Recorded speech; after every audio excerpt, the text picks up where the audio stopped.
everybody. Welcome to InPsightRadio. I am your host, Danielle Egnew, and you are a fly on the wall to everywhere. Happy, happy, happy day. I sincerely hope that wherever you are bringing light and amazing mojo into our dimension. The third dimension can use it. So yay you! Thanks for participating. Thanks for being on the planet. You're awesome. All right, I'm jumping right into our topic today because I have gotten so much email on this topic that if I don't get to it, I feel like God's going to just strike me dead over here. So let's get to this topic. Today, our topic is, drumroll please, what happens to the soul when we die? You know, I get this all the time. This is a very pressing question for people, and it's not just people. You know, we want to know what happens to our animals when we die. And by die, that pretty much means, you know, our body stops working.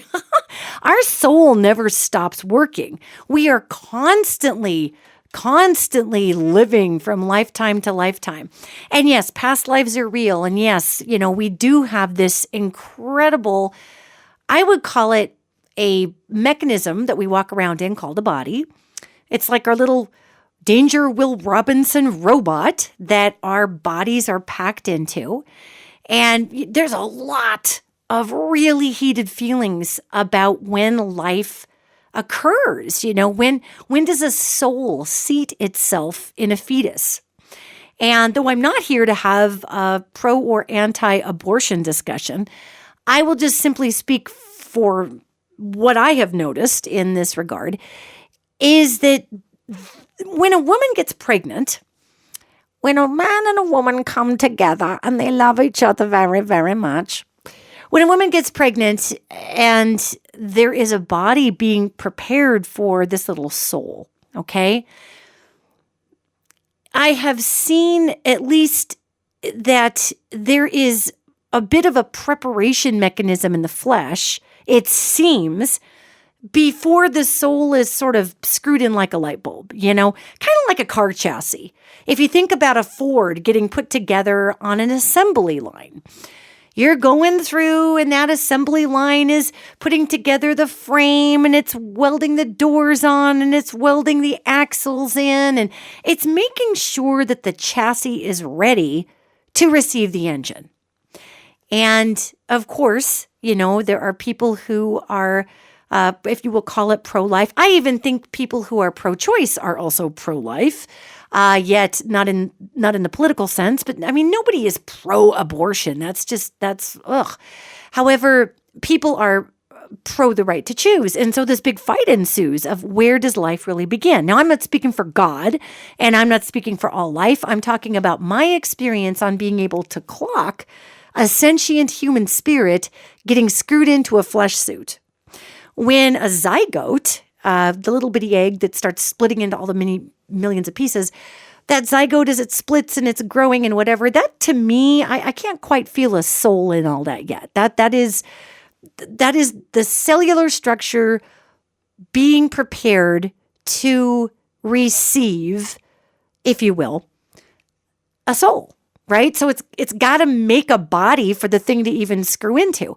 And then the heart is one of the first things that gets going in a baby or a fetus or a very, very young fetus. The heart starts beating and it starts going.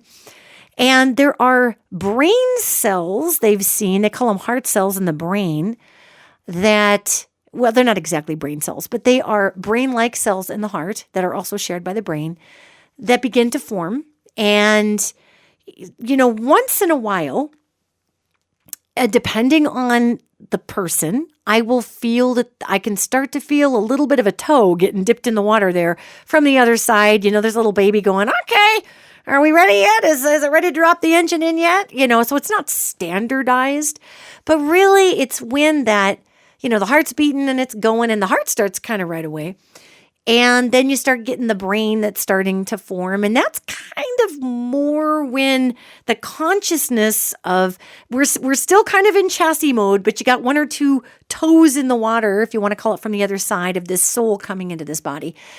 And when a little more pieces and parts kind of get formulated and the baby looks like a little funny question mark, it still kind of has a tail and it's got little dots for eyeballs and little handy paddles and whatever. That's more so when that soul is starting to just assign itself in there, because there's a shell casing for it, right? There's more of a container for it. And so again, this is not directly from God, and I'm not saying this is when life begins. It's just I can feel that consciousness come in at that point. So if I have a client come in and they're saying, and maybe that's just me, maybe other people pick it up the minute that zygote begins to divide. I'm certainly not the world expert on when life begins at conception. I'm not saying that. I'm just saying that's when I can detect an independent little personality in there going, I'm going to kind of hang out and grow in my mom and see what I can kind of figure out here. And, this becomes complex for moms who, for whatever health reasons and all kinds of other reasons, are forced with a very, very tough choice to terminate that pregnancy because it might terminate their life.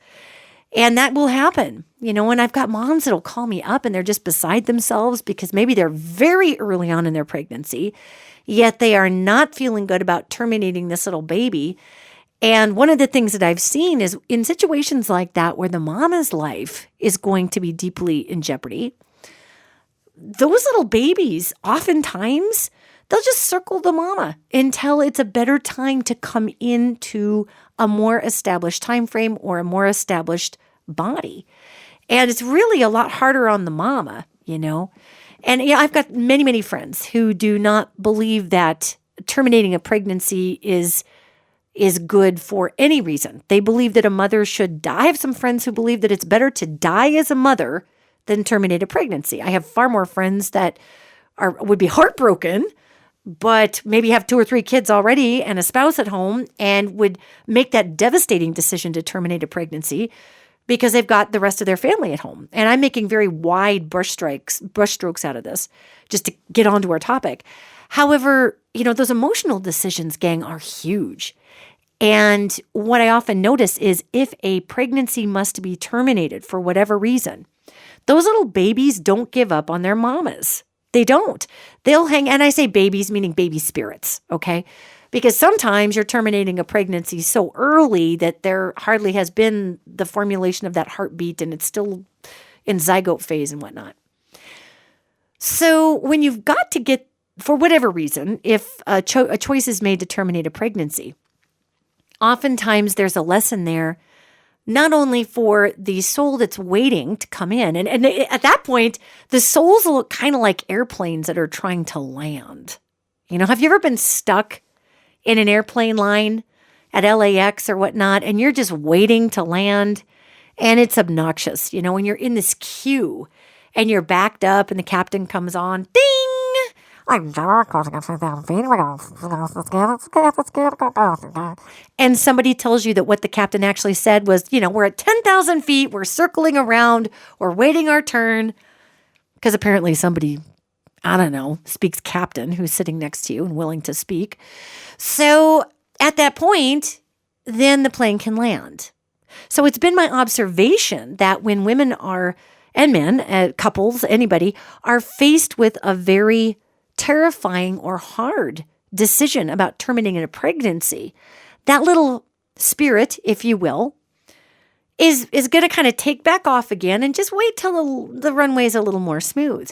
Now, in some cases, a woman might decide not to become pregnant again. And that little being may catch up with them in the next lifetime. That little being may go to a sibling or a sister or someone else to come through. And there is a wild bond between that little being and the mama who perhaps couldn't carry the baby to its term. Or sometimes the mama makes the decision for whatever reason that the pregnancy is not able to be carried. And then later in life, maybe goes to have a child and maybe there's complications there. And I see moms having a lot of regrets saying, oh my God, I didn't tell anybody that when I was 17 years old, I terminated a pregnancy. I mean, I found out right about, it just happened. It was 2 weeks in and I terminated this pregnancy and now I'm having reproductive issues. And then at that point, I will watch that little baby or that little spirit of a baby, because it's not really a baby, it's a spirit waiting for a baby chassis to hook up in. That's the thing. And that little spirit will go into another baby who maybe is carried to full term by a mama who just doesn't feel that at that time she can support that baby. So she lets that baby go to parents who are ready to raise a child. So in essence, the mama gets back the baby that perhaps she wasn't able to physically carry for whatever reason and had to make a very devastating decision to terminate that pregnancy. So from my perspective, I see all this fascinating stuff come around. And again, this is not some big political discussion about when life starts or doesn't start or whatever. I'm simply speaking from my perspective of when I am able to clock a spirit actually beginning to take residency in the body. And there is a moment where, again, all those cells are just dividing and it's just cells and meat until the mechanisms to be able to hold consciousness are in place, in essence. So, what happens, to us when we are born and we live a life and we perish? What happens to us?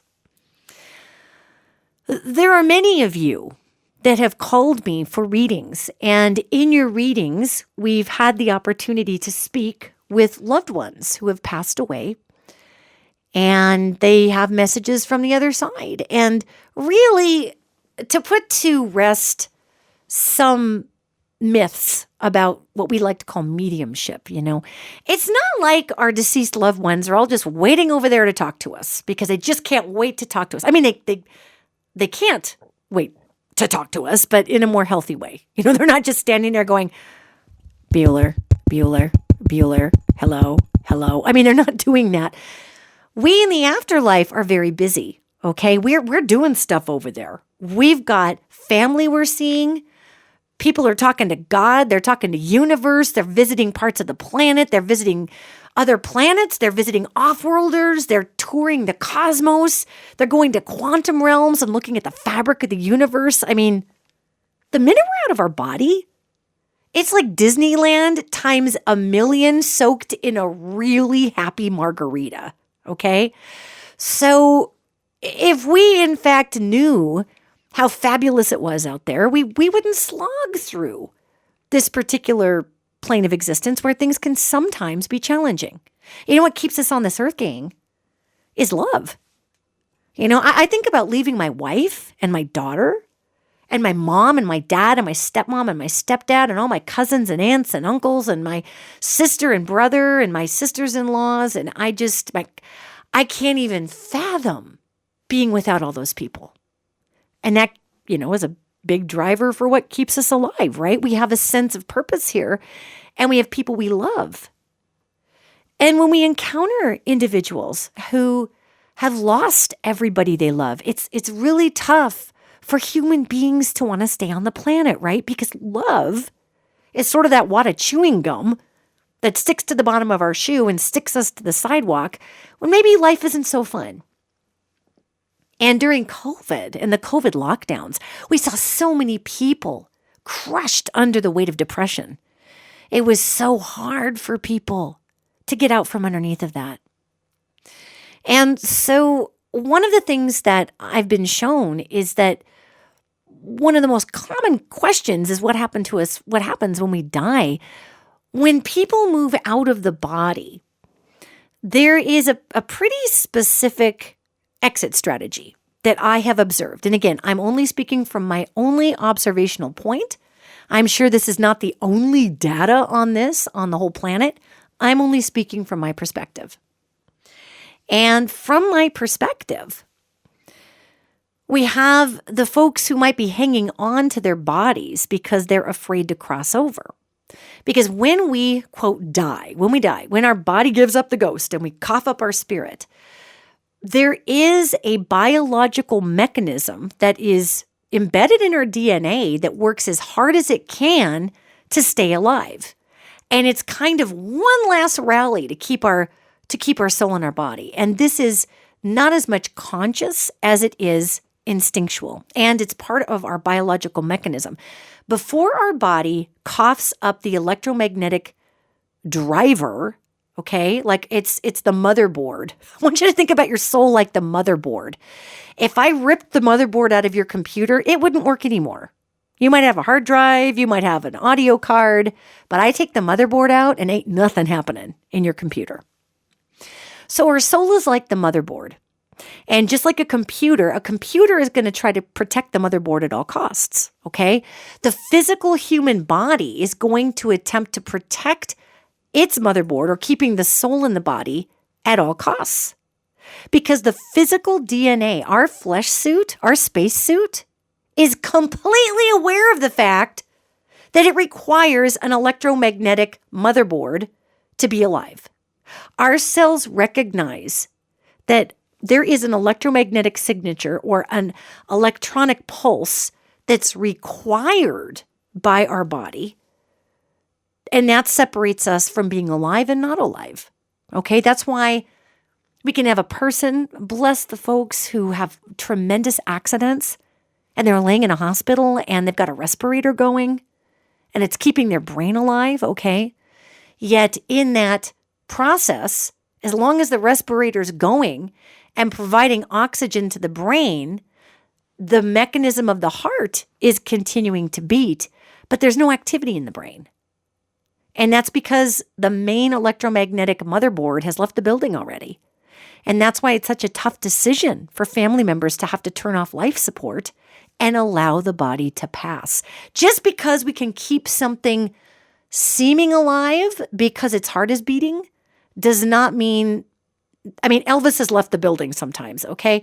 And so it's one thing to do our best to give someone space to see if their body's going to restart. It's another thing to keep somebody on life support indefinitely because their body has left, except there's this one little toe hanging on there going, come on, you guys, can you just turn it off?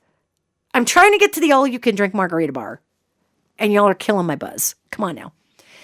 But, of course, we as human beings, we have a very different process with death.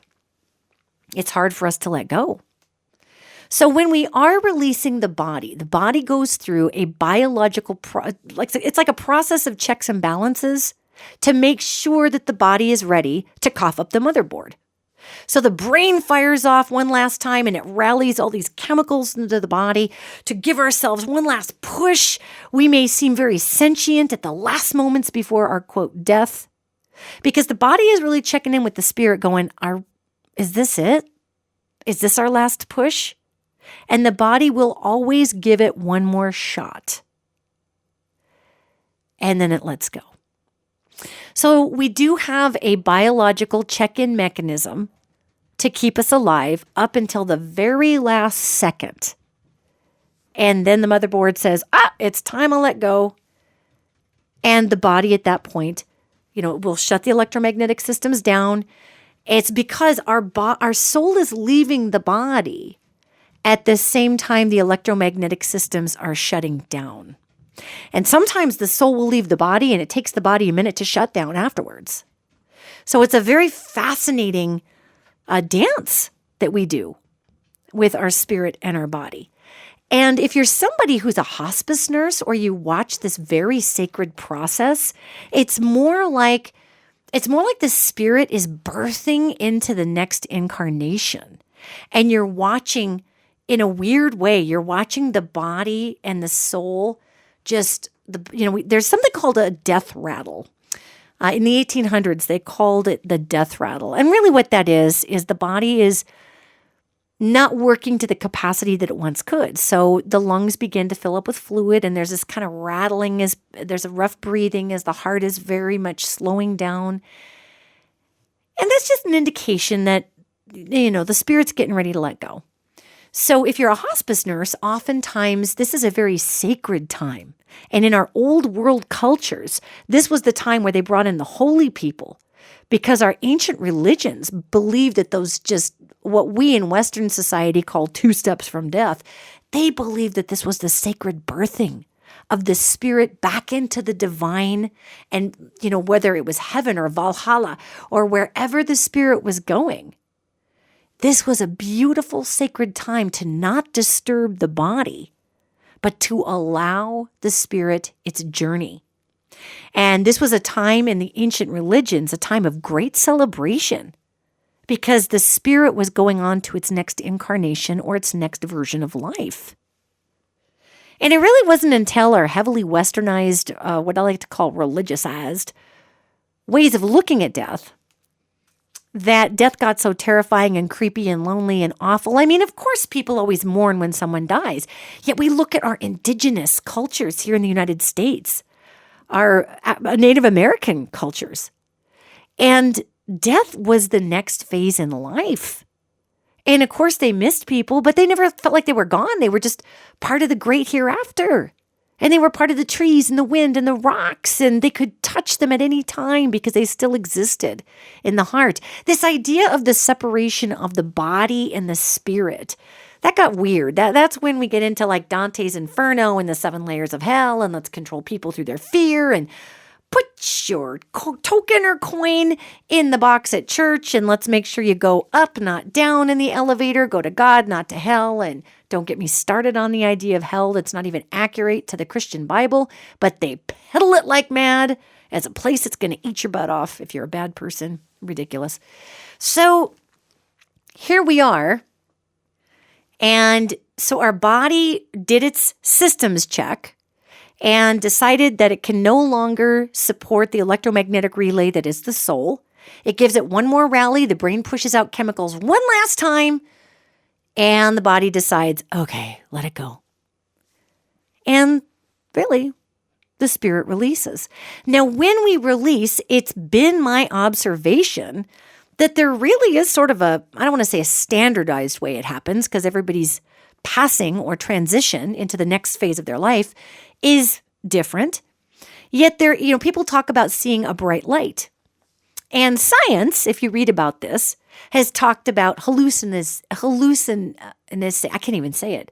When you hallucinate, when the brain is dying and it's void of oxygen. And part of that hallucination is to see light. And it's really, as science explains it, a malfunction of the prefrontal cortex. Well, it could be. But it's awfully ironic that it happens to be malfunctioning in the same way that when you encounter your angelic beings, they are nothing but a blinding white wall. I mean, there's a reason that when I talk to these angels, they don't come and sit down in the house with me. They would blow the house apart. They would blow the block apart. They are like nuclear reactors of quantum intention, okay, and air traffic control. And if they were to manifest in my reality, in your reality, in this third dimension, the way that they are made, it would be an explosion. It would be unbelievable. It would be devastating. As a matter of fact, when I was consulting on the CW series Supernatural, I was speaking with one of their then writers who became an executive producer later. And I was talking to her about what it would be like to have an angel manifest itself right in the middle of a room. Because she asked me about it, because I was consulting on their series about how to bring angels into Supernatural. Prior to my consultation, I had brought up to this writer, why don't you have angels on the show? And she said, well, we can't figure out how to write them to not seem cheesy. And so I spent a couple of years really consulting on Supernatural, explaining how angels work and how quirky they are and how weird they are. And then Misha Collins came on and really embodied the best Castiel ever. And of course, this writer was brilliant and captured the way that angels would talk or operate on the earth. She was brilliant. And I told her, well, if they manifest, you're going to blow your eyeballs out. You're going to blow the house apart. It makes crazy, weird, high-pitched sounds. It's not calm. It's very uncalm. So she actually wrote a particular episode on Supernatural, which involved a psychic, and she kind of fashioned her. I was very flattered. She's like, you might want to watch the show tonight. And this gal dressed like I dressed, and she had hair like mine, and she kind of talked like I did, and it was kind of fun to watch,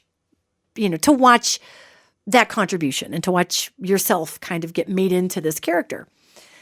And of course, an angel tried to manifest in her midst, and her eyeballs blew out, and it blew her house apart. And I was just laughing. I'm like, yeah, that's pretty much what would happen, fry you like a crispy. So why am I telling you all this? Well, it's because when we leave our bodies, we no longer are in the physical realm. And you got to remember that the physical realm moves much slower than the spiritual realm. The spiritual realm is moving so quickly, gang. And we're really slow down here on earth. Which is why when angels literally manifest somewhere, there's a massive explosion. Huge explosion. Like, holy crap explosion. Like, I mean, I laugh when I read about, let's go back to Sunday school. And if you ever had to go to Sunday school and they touched on the story of Sodom and Gomorrah once you got into high school, because maybe you went to a church and they wanted to tell you to don't end up gay. Don't be gay. Don't be gay. Don't be making Jesus throw up in Jesus' mouth. Don't be gay. So they tell you the story of Sodom and Gomorrah. And of course, according to Bible stories, God annihilated Sodom and Gomorrah because of the vile debauchery and sexual misconduct there. When actually, if you really read why God annihilated it, it was because Sodom and Gomorrah violated the law of hospitality. But that's another podcast. So anyway, these angels appear and, there's poor Lot and he's arguing for the good people. He's the advocate for the good people of Sodom and Gomorrah. And Lot says to God, come on, God, if you can find 100 righteous people, you'll spare it, right? And God's like, oh, if I can find 100, I don't know. Lot's like, well, what about 50? God's all, I don't know. It's kind of twisted sideways down there. Lot says, well, what about 20? God's all, yeah, finding 20. Yeah, I don't know. God says, what about just leaving it be, Lot? So Lot says, come on, God, what about 10? Can you find 10 righteous people and save the city? And God's like, well, if I can find 10, why don't you just get your butt out of here? But the whole point of this story is that, of course, if you are to read the story of Sodom and Gomorrah, the angels manifest and the whole thing is obliterated. And of course, God told Lot to not have his wife turn around and look at the city or she too would be obliterated. And of course, she turns around, looks at it, turns into a pillar of salt and blows away, which I think is really interesting because if you look at the Hiroshima and Nagasaki Museum in New York, there is really disturbing steps, front concrete porch steps that were in Hiroshima when Fat Boy went off, when the atomic bomb went off, and it vaporized people into salt and blew them into the steps. So it looked like somebody took a light gray can of spray paint and spray painted a silhouette on the steps where somebody was sitting. So I remember thinking that about Sodom and Gomorrah and angels appearing and vaporizing everything, and Lot's wife turns to salt and blows away. And so yeah, angels, nuclear reactors. So why do we see white when we cross out of our body? Well, these angels are very bright, and that realm of light is very bright, and it's a soft bright, though.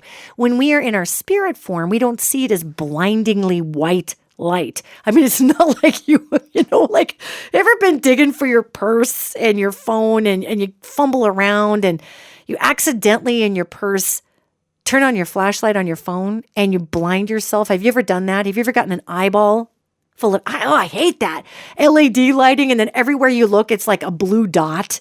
Everywhere you're like, I'll never be able to see again. It's not like that when we cross out of our body. It's this soft, beautiful white light. And it's warm. It's this peaceful warmth. And science will tell you that the brain also releases chemicals upon death, which are happy chemicals, kind of. I'm really paraphrasing here on the science part. But literally, there's a lot that happens in the brain when it's shutting down. I also think it's a little weird, though, that when I speak to spirits who have gotten out of the body and the body is shut down, they still recount this after the body is dead, on the slab. It's dead, DEAD. The person who's crossed over will still recount to me that they are warm and it's beautifully light. So if that was just all in our brain when we were dying, by the time we got to the other side, we'd have a different picture, right? So again, everybody's journey is a little different, but this seems to be a predominant mechanism for releasing out of the body. And then we go to the question of, well, wait a minute, if we're all crossing over and being met by angels, then why are some spirits stuck? And why are some spirits staying in haunting places? As far as I can tell, and again, I could be really wrong here, but as far as I can tell and what I've observed, there's kind of a standardized process for the spirit letting go of the body. Now, when we get ready to pop out of the body, when we get ready to go onward into our next incarnation, there are some folks who get afraid at that point. And I want you to think about going out of a doorway. Like, have you ever been in your college days? God help us all, young, crazy, wow. So drunk in a bar that maybe you fell down and you got a buddy on one side and a buddy on the other side, and they're walking you out the door. And then maybe in your grand whiskey-soaked wisdom, you decide you want to keep partying, right? So you put your arms out in the doorway and you grab the doorway. You're like, dude, no, I want to keep partying. And you're throwing up on yourself. And your friends are like, God, you got to go home, man. You're a train wreck. You're like, no, man, this is awesome. Rock on. So all of this is going on. And pretty soon you're so obnoxious that your friends just, because now they're covered in barf and they've had it. So they pretty much just leave you in the doorway. They're like, you know what? When you decide you want to come out into the alley and get a ride home, we're going to be out there, but we can't push you through the doorway. And this is an interesting dance that I'm still learning about. I've been doing this 15 years. I've been seeing spirits since I was born, and since I can remember when I was 2 years old. And so I'm still learning about this dance, but there does appear to be a correlation when we are letting go of our physical body with an awareness that we're letting go of our body and a willingness to do so. And these angels can't force us through the portal. They're there to help us. They're there to pick us up and just kind of carry us over the threshold and say, hey, welcome to heaven. Here's your party barge. Here's your lay. Like on Welcome to Fantasy Island. Remember that? You get there and Mr. Rourke would be standing there and the ladies would put the lay on you and hand you a coconut drink. So the angels are trying to get you over there to Fantasy Island. And sometimes people just don't want to go. And angels are not allowed to defy our free will. Now, they are going to tug on us a little bit, just like your friends would be. Your friends would be like, dude, you're making an ass out of yourself. Let go of the doorway. No, dude, I'm awesome. Blah, So eventually the angels have got to let go of you and me and anybody, because their job is not to force you into the afterlife. Their job is, again, guys, they're messengers, right, gang? So it's been my observation, and again, I'm still learning a little about this process because it's such a delicate balance between a biological release, an automatic pipeline to heaven, if you will call it that, a relationship we have with our guides and angels, and our free will of wanting to go. So there's a little bit of gray area and balance here with all this. Yet when I see people lock in and not want to go, after a while, those angels have to just kind of let them go. And then people are kind of in this weird space of the in-between. They're not in their body. They're not completely crossed over. But they're in this quantum field of whatever. And there's a lot of lower vibration items that float around and beings in that quantum field of whatever. Because keep in mind, we're a light being, and we go back to the light source where this high vibration energy sort of acts like a fence just because of its super high vibration. And just by the nature of the high vibration, it keeps out all the creepers. That's just kind of what it does. So if we don't want to cross over, we can still stay, say, in our favorite home or whatnot. Yet if we're not accepting that we're past or crossed over or dead, there is a dissonance in our electrical field, in our spirit field, and that dissonance or that panic attracts some not so savory things that might be stuck there too. And I'm saying stuck there in a loose term, because at any time we can decide to cross over and say, okay, this is stupid. This is creepy. It's got spiders and weirdos, and I'm leaving. However, a lot of times people stay in this space because A, they don't feel like they are worthy to go to this light place. They're scared of leaving their loved ones, or sometimes they're just really confused. I've seen people in tragic accidents who were killed instantaneously and like in a car accident. And their body goes flying through a windshield, God forbid, and their neck is broken on the ground. And it's just like, I mean, this sounds like a morbid cartoon, and I'm certainly not attempting to make light of people's horrific tragedies. Yet I've seen the replays of these, and the person hits the ground, and of course their body terminates itself upon impact. And I watch the spirit just fly out of there like a Bugs Bunny cartoon. And the spirit's going, wow! And it's just kind of flying right out of there like a bad scene out of Beetlejuice. And then the spirit's looking at the body going, what in the mother F just happened? What just happened? And then here are these angels that come up and they're like, come on, let's take you on. And this being is just staring at the body going, wait. I'm trying to get my head around this. And a lot of times those angels will bring a family member with them that can explain what's going on to the person who's in crisis. Because again, you got to remember, we're still a consciousness in our body. And I've seen people who have been ejected out of their bodies that have immediately understood what was going on and said, wow, that was a bummer. I'm crossing over. And I've seen people hang on because they're frightened. I've seen angels come and try to talk to them. I've seen them deny the angels. I've seen them bring mom or dad over. They usually listen to mom or dad and on they go. And I've watched a few of them choose to stay because they're so freaked out to get home and talk to their wife or their husband or their partner about what happened to them. And it's tough because those poor spirits, when they're panicked, all they want to be able to do is tell somebody what happened.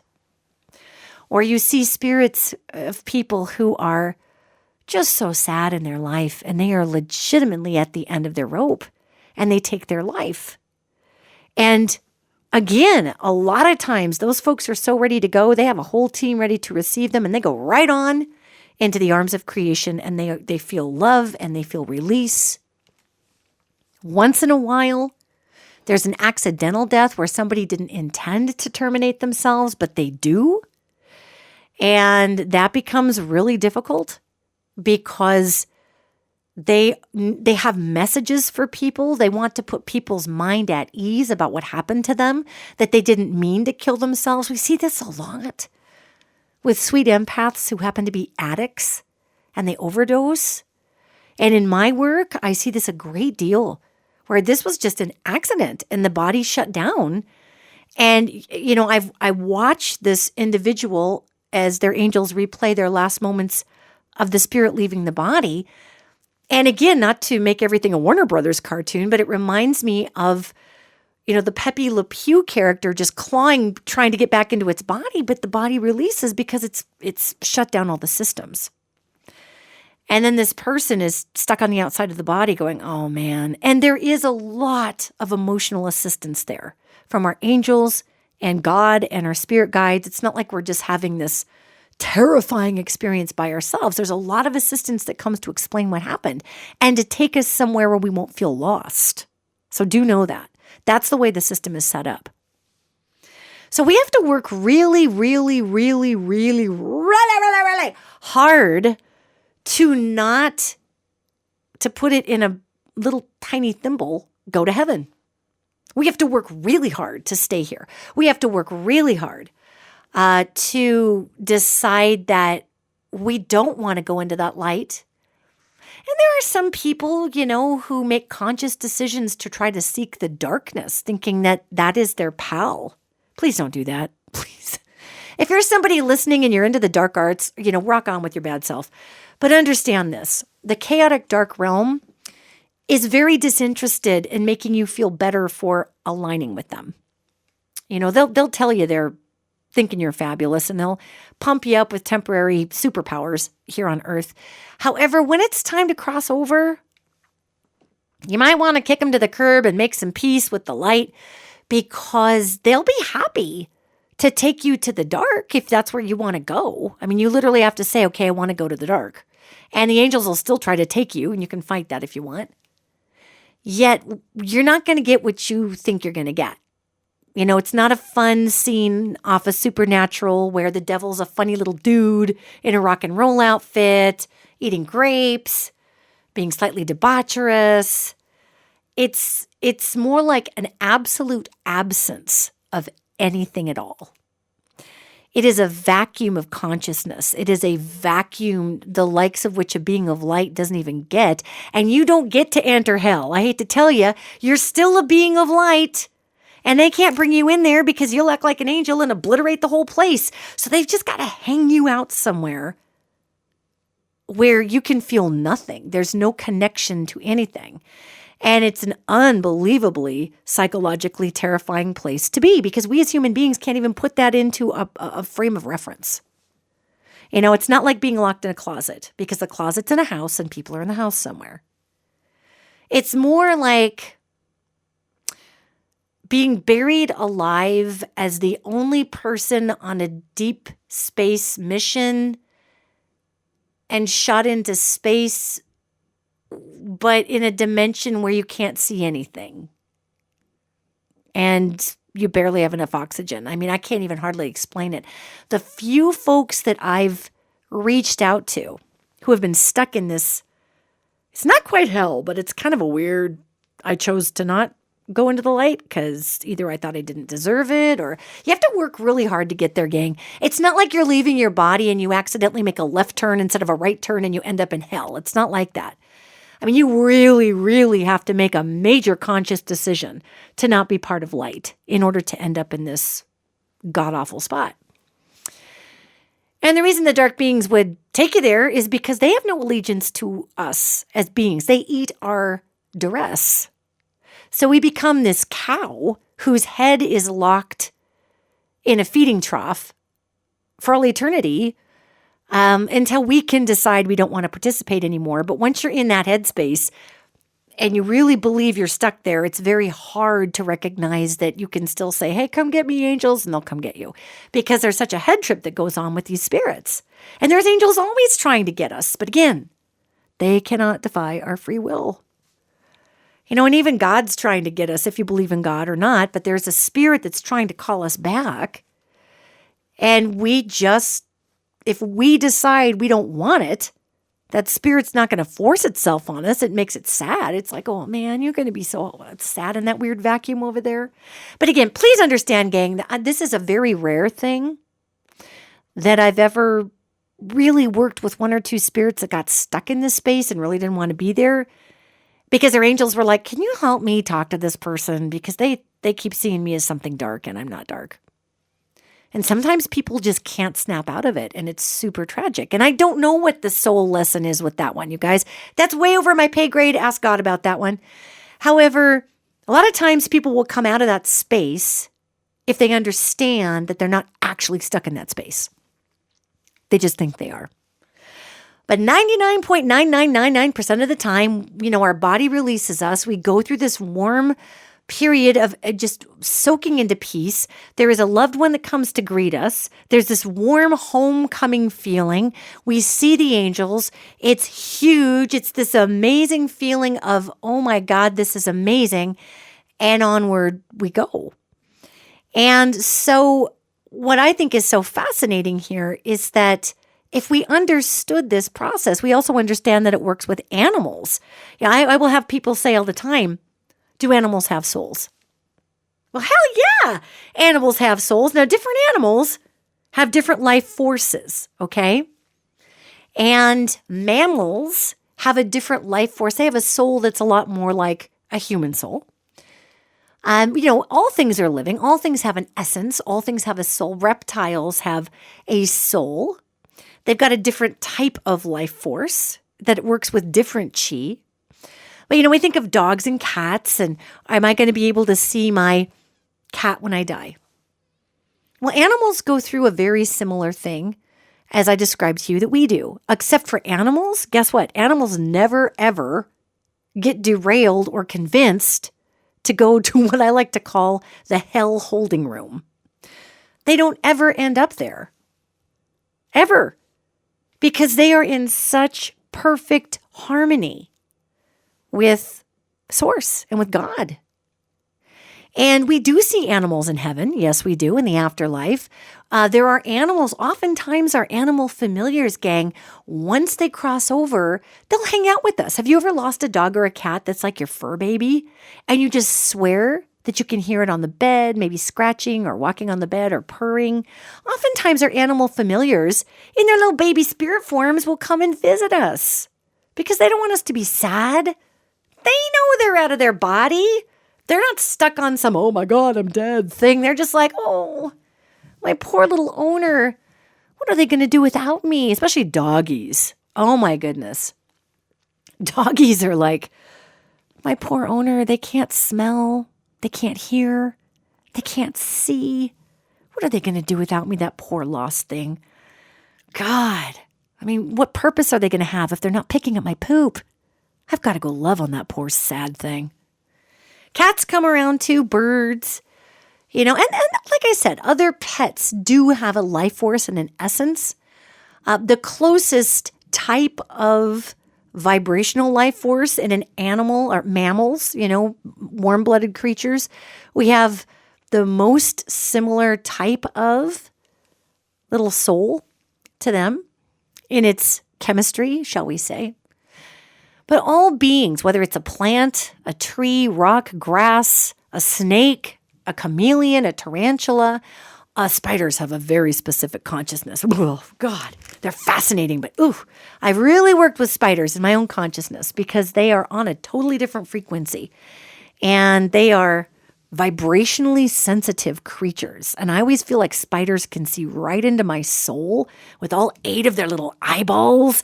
And maybe I've got some weird thing in my soul that I need to come to some reconciliation with because I'm like, why does that freak me out that a spider can see my soul? Oh my God.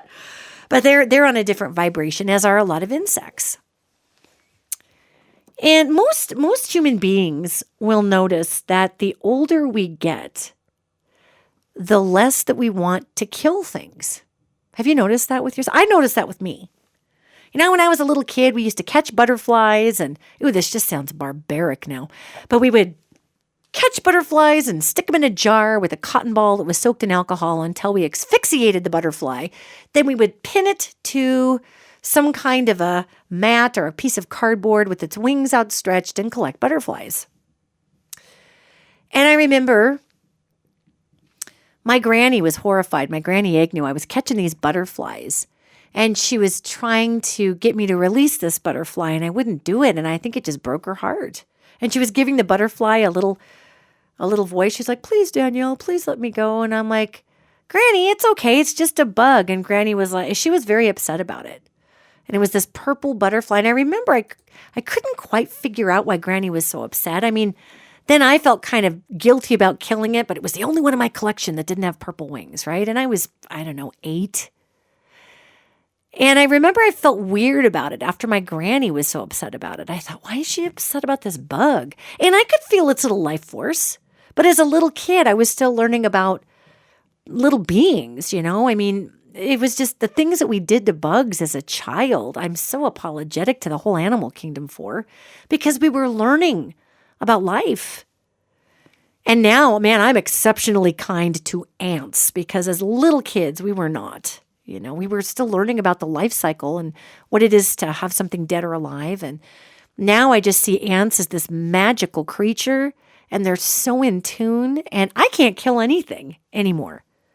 I mean, I really can't. I felt super, super, super, super guilty about dropping a brick on a tick that had fallen off my dog. That was literally, ticks are little bitty, right? These are tiny little ticks.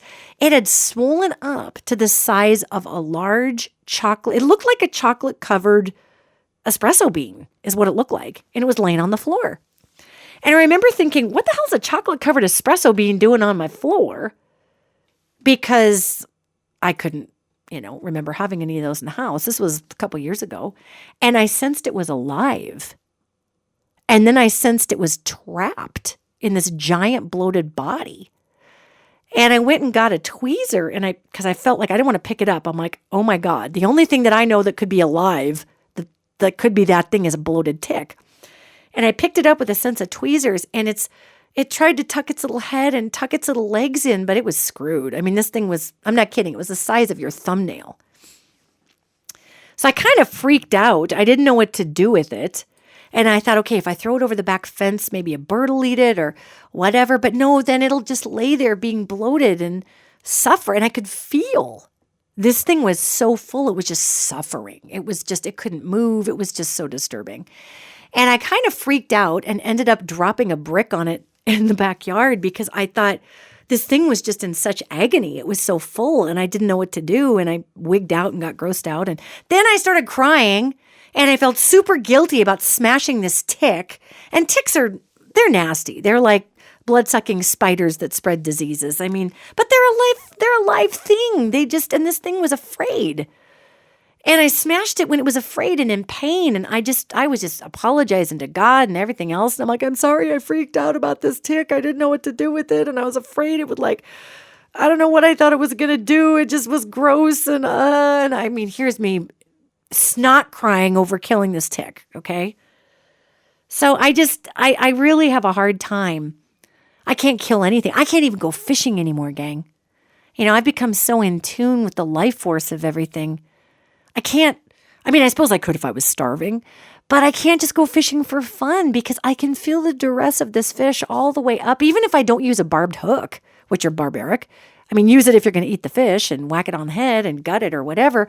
But I can't even. I freak out. This poor little baby is living its life and it's just trying to eat and I'm yanking it by the mouth up to the surface because it's fun. Oh my God, who does that? Lisa, I get it. I get it. I live in a hunting and fishing state, but I'm just speaking for myself. The older I get and the more in tune I become with how everything has a purpose and everything's life is valid. God, do I eat meat? Yes, I do. My wife and I, we purchase an organic cow or a half a cow from a rancher here outside of my hometown of Billings. It's called Aspen Island Ranch. And they are grass-fed, grass-finished organic cows that are, I guess, as humanely as you can kill something. But, if I had to kill my own cow, I don't think I'd eat beef. I'm a terrible hypocrite there. And I don't eat as much beef. I had a big blowout with my gallbladder.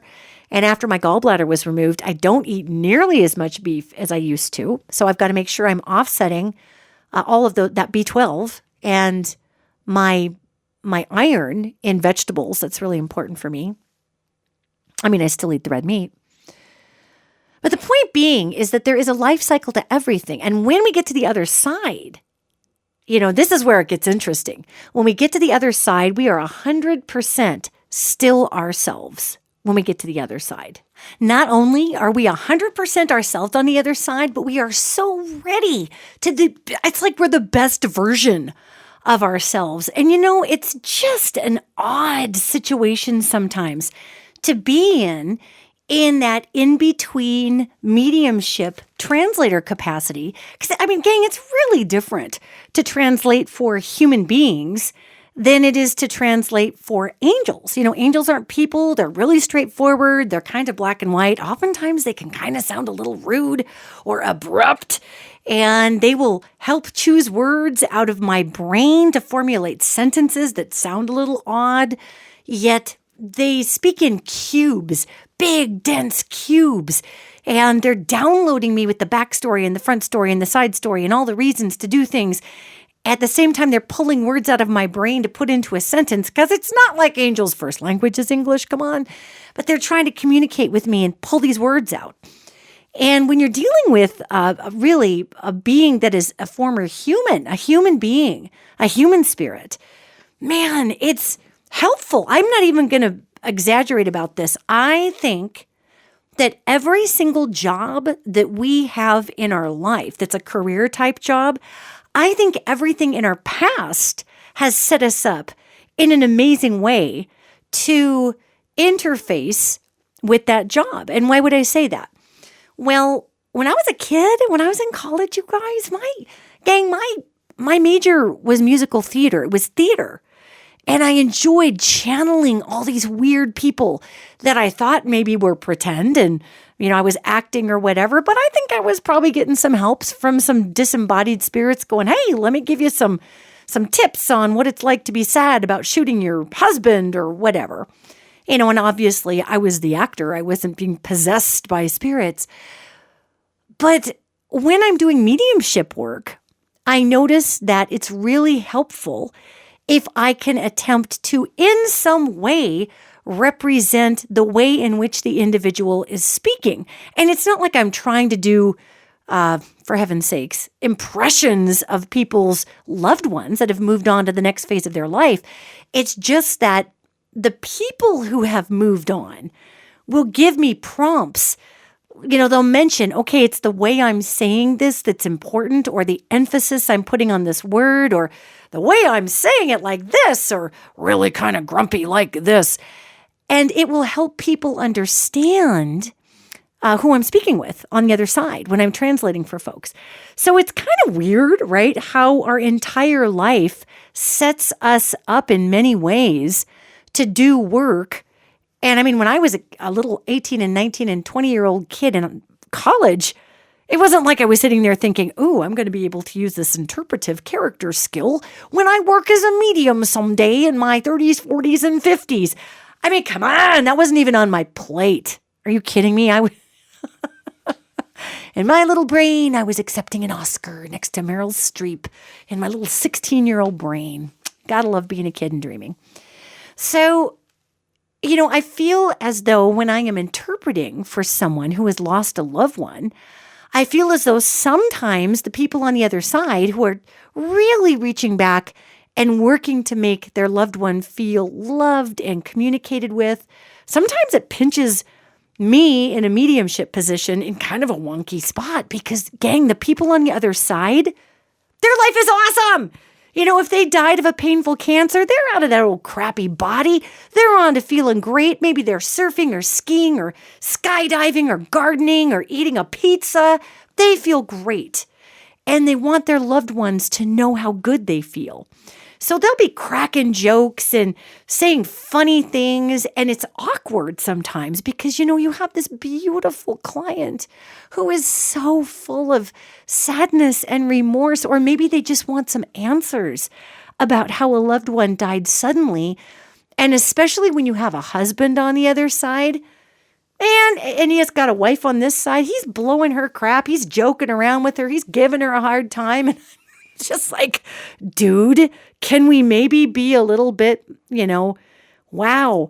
However, when it comes from the husband and say the partner or spouse or girlfriend or wife or other husband recognizes that it's the person on the other side, they may be in the deepest tears and they just start laughing. They're like, oh my God, that's my husband, or that's my dad, or that's my mom, or that's my son or daughter. And people begin to see through the representation of our humanity on the other side that we don't die and go away. And I hear from beings who have crossed over on the other side. I hear from them all the time. They say things like, well, tell them that I'm not dead. I'm just not hanging around them, or I'm not with them there, but I'm still with them. And they don't feel dead over there. And it's weird. It's kind of a weird place to be, right? When you're the interpreter for the folks on the other side. It's like being on the telephone and trying to communicate with someone on the other, like you're the third party relayer on a telephone call. Like I oftentimes wish I could just stick folks on speakerphone, so to speak, so that these beautiful human beings could hear how happy their loved ones are on the other side. And it's not like I really, quote, bill myself as a medium per se.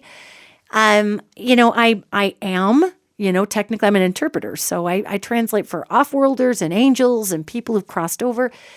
Angels are so easy to translate for because they are always with us. Our human spirits don't always show up. Okay, they're not always showing up Johnny on the spot or Jane on the spot because we have things to do when we cross over. And once we're over there on the other side, we can be any age we want. We can meet anybody we want to. I've watched people cross over and get to meet Prince, and they tell me they've talked to Michael Jackson, and they're so excited, and they've met Elvis, and like their brain is blowing out, so to speak, if they had a brain, because they finally get to commune with people. I've watched and communicated messages back to loved ones about people who didn't believe in God, didn't believe in the afterlife. They're so freaking shocked.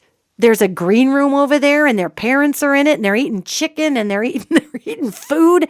You would be amazed at how many times I hear from the afterlife and heaven. People are talking about the amazing food over there and how they don't have to pay for anything. And I mean, literally. And again, I don't necessarily bill myself as a medium. I mean, I am one. However, when human beings from the other side want to present themselves, and it's up to them, I can't make them show up. Angels, if we ask for their help, pow, they're right there. Humans are different. We still have free will in the afterlife. So I hope this has cleared up some curiosities or questions that many have had about what happens when we die and how is it possible to get separated from light or go to hell, or can we get stuck, or are angels going to be with us, or are people going to be there? Yes, people are going to be there. Yes, your angels are going to be with you. It's really hard to get stuck. If you do get stuck, your angels are going to keep trying to pry you out of being stuck, and so are the people who love you. And people like me can dive in and out and kind of try to help you out. The chances that you're going to get stuck are so low, especially if you know you're going into that end of life phase. Just look forward to your next phase of life. And it's always the most sad for us to leave people behind here. Yet when you get to the other side, you're also going to be able to check on them. So know that too. We don't just disappear in oblivion and you never get to see anybody again. We do get to check on our loved ones. We oftentimes are asked to give them a little space so they can process our grief and our loss. That's just the dynamics. That's the rules of engagement in the spirit realm. Yet I hope that gives you just somewhat of an overview of what happens. And know that we don't die, gang. We don't die. It's just our spacesuit wears out and we keep on going. Our chassis keeps on going. So please know that. Please know that. And if you are missing your loved ones and you want to talk to your angels or God or any of it, all you have to do is just sit quietly and envision them in your head and talk. And you'll feel little impulses of them. You'll hear little bits of them. It's not just your imagination. We have a two-way communication system to the afterlife. It's called the spirit. So, gang, I hope that's what is going to make some sense for now. I could go on with this topic for hours and hours, but those are the large brushstrokes. And remember, you're never alone. And we are here to connect not only with our loved ones in this life, but with all possibility on the other side. And don't forget about your pets. They love you too. Go know you are loved. And I will see you next podcast.